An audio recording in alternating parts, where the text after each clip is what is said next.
মৌলানা room বলেন, 5টি অবস্থায় সদা চুপ থাকুন। নাম্বার 1, যখন আপনি বুঝতে পারছেন কেহ আপনার শব্দ দ্বারা আপনার অনুভূতি বুঝতে পারবে না, তখন চুপ থাকবেন।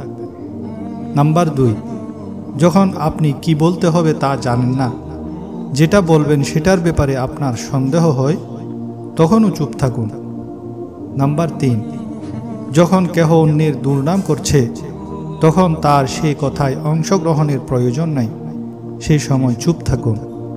নাম্বার 4, যখন কেহ রাগান্বিত হয়ে চিৎকার চেঁচামেচি করতে থাকে তখন চুপ থাকুন। নাম্বার 5, যখন কেহ খুব আগ্রহ ভরে নিজের জীবনের কোনো ঘটনা বর্ণনা করতে থাকে তখন চুপ থাকার চেষ্টা করুন। তুমি এই ব্রহ্মাণ্ডে গুপ্তধনের খোঁজ করছ, কিন্তু প্রকৃত গুপ্তধন তো তুমি নিজেই। কেউ যখন কম্বলকে পেটাতে থাকে তখন সেটা কম্বলের বিরুদ্ধে নয়, ধুলোর বিরুদ্ধে। শব্দ দিয়ে প্রতিবাদ করো, কণ্ঠ উঁচু করে নয়। মনে রাখবে, ফুল ফুটে যত্নে, বজ্রপাতে নয়। মোমবাতি হওয়া সহজ কাজ নয়। আলো দেওয়ার জন্য প্রথমে নিজেকেই পুড়তে হয়।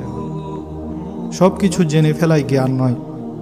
জ্ঞান হলো কি কি এড়িয়ে যেতে হবে বা বর্জন করতে হবে তা জানার নাম।